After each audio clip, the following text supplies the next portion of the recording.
Naniniwala ba kayo sa salitang tadhana? Sa makabagong panahon ngayon, siguro iilan na lang ang naniniwala sa salitang yun. At isa siya sa mga hindi naniniwala noon. Baduy daw kasi pakinggan, di ba? Na sana ganun lang kadali ang lahat. Kung sana ganun lang kasimple ang fairy tale. Kung sana ang taong unang nagsabing mahal ka niya ang siyang tao makakatuluyan mo. Kung sana smooth sailing lang ang lahat at wala nang masalimuot na twists. At sana lahat ng love story ng bawat tao ay ginawa ng Walt Disney. Na sa kabila ng lahat ng trials ay happily ever after pa rin ang ending. Siguro nga maniniwala siya sa salitang tadhana dahil ang kapalaran ng bawat tao ay nakasulat na sa libro mula sa unang-una pa lang.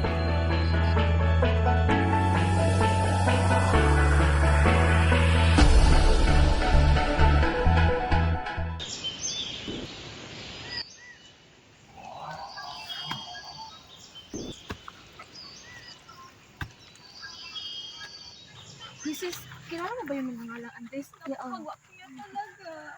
Who is this? Si Andres yun? Oh my God, si Andres talaga! Oh.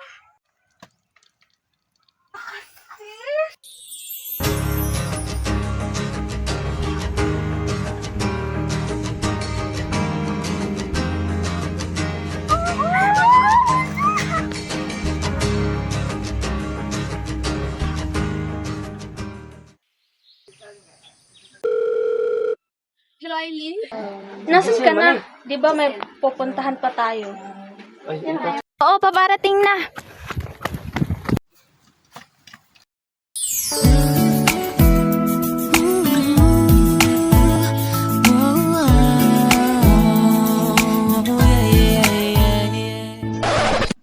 Ano ka ba? Ba't hindi ka tumitingin sa nadaanan mo?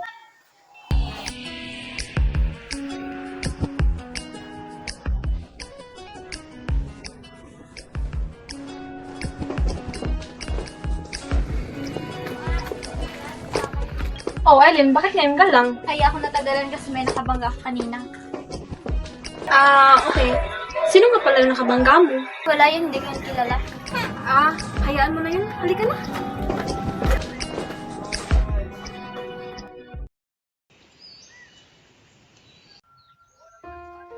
Meli, nasan ka na? Asawa ko, miss na kita.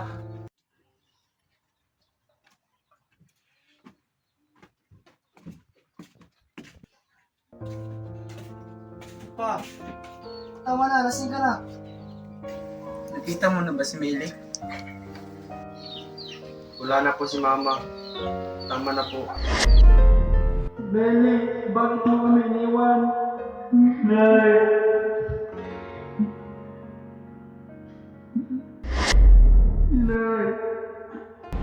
Hindi! Pabiyaan mo na ako. Bakit ka ba nandito? Sana hindi ka na napakita. Umalis ka na!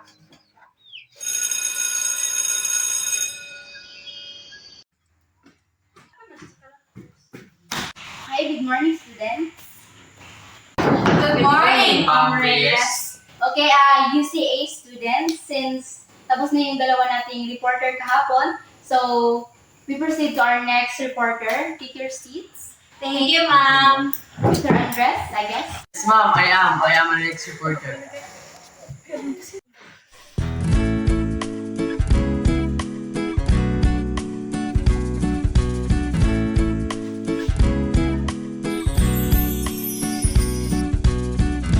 Ikaw ba ay nakatitig lang sa mundong ito? Wait, matalino pala siya. Isip ko'y blankong-blanko. Kung gusto mo makatakas Bagay sa kanya, na gwapo, kasama ko, matangkad, matangos ang ilong. lilipad Hi. tayo. Let's talk about newsworthy Ay, hindi. events Ano ka ba, like Eileen? interview, Baliw ka ba? Gumising ka nga. investigation, at observation. And that's all, thank you.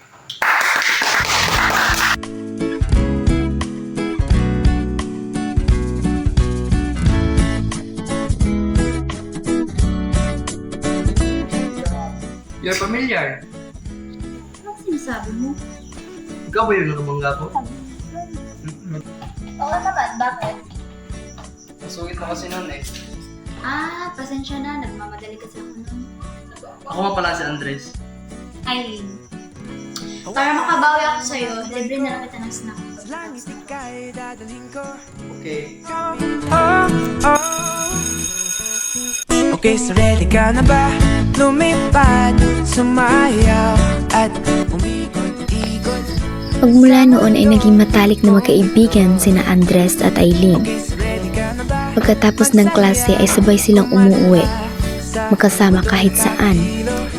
Ngunit isang pagkakataon ang hindi na kayang maitago ni Eileen ang kanyang paghanga kay Andres. Hanggang sa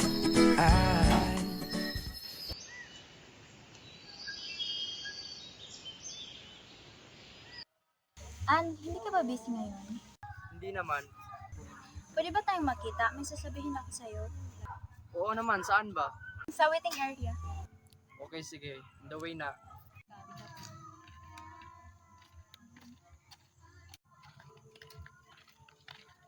May sasabihin ako sa'yo, upo ka muna dito.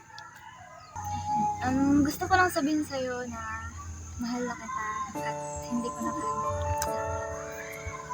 May nararamdaman din naman ako sa'yo. Hindi ko lang pinaramdam dahil paano na lang sa sino. Huwag mo lang pansinin. Matagal na akong walang gusto man.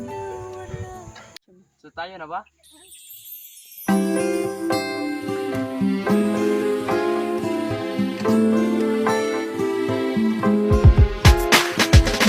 na mahal, yan ang damdamin ko sa'yo nararamdaman.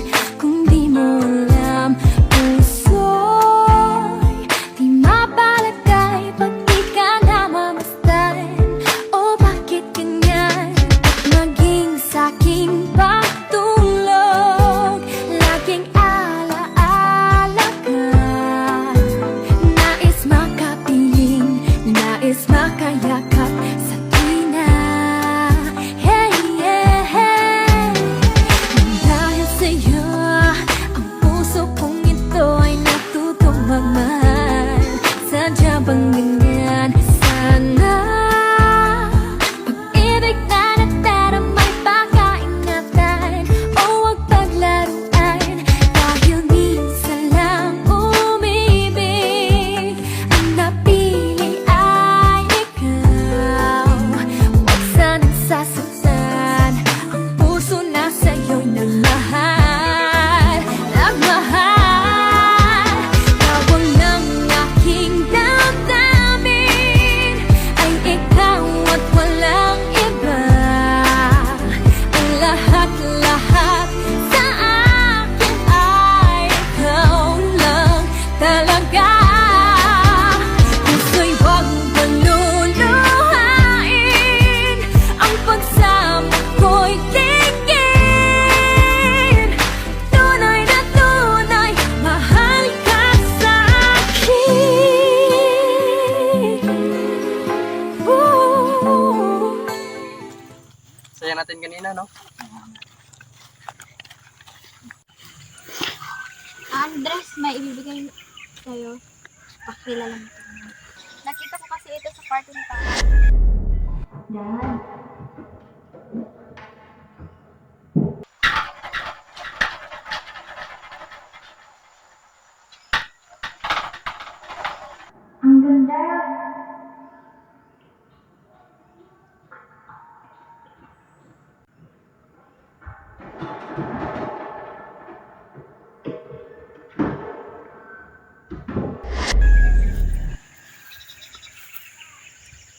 Sing-sing to ng mama ko.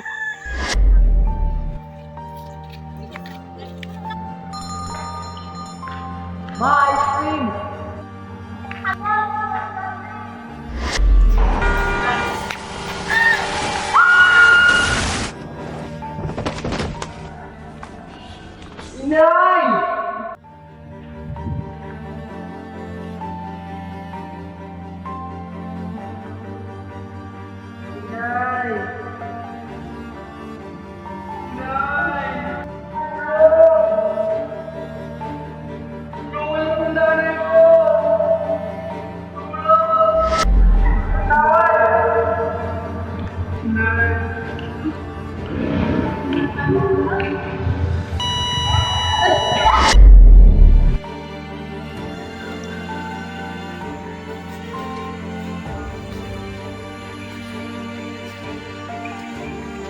saan ka ba pupunta?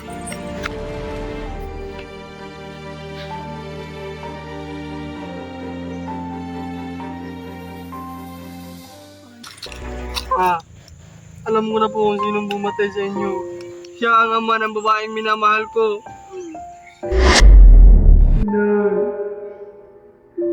Ikaw ang dahilan. Bakit sumatay? Kala ko ba hindi mo ako iiwan?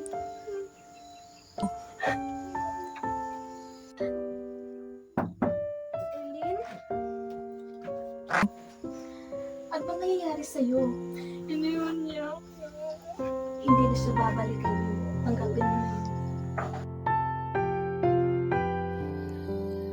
Makalipas ang ilang taon, ay pinagtagpo ulit ng tadhana sina Andres at Eileen. Humingi ito ng kapatawaran sa nagawang pangiiwan kay Eileen. Gayon din sa Eileen sa nagawa na kanyang ama, sa ina ni Andres. Pagkatapos ng pagsubok na pinagdaanan nilang dalawa, napagtanto nila na hindi kaya ng damdamin ang magkaroon ng galit sa isa't isa. Ano man ang nagawa, kayang mapatawad. At sila'y muling nagsama. Makalipas ang ilang buwan, ay napagdesisyonan nila na magpakasal sa isang simbahan. Kaya nagpakasal sila at makalipas ang ilang taon, ay nagkaroon sila ng magagandang at 2 anak.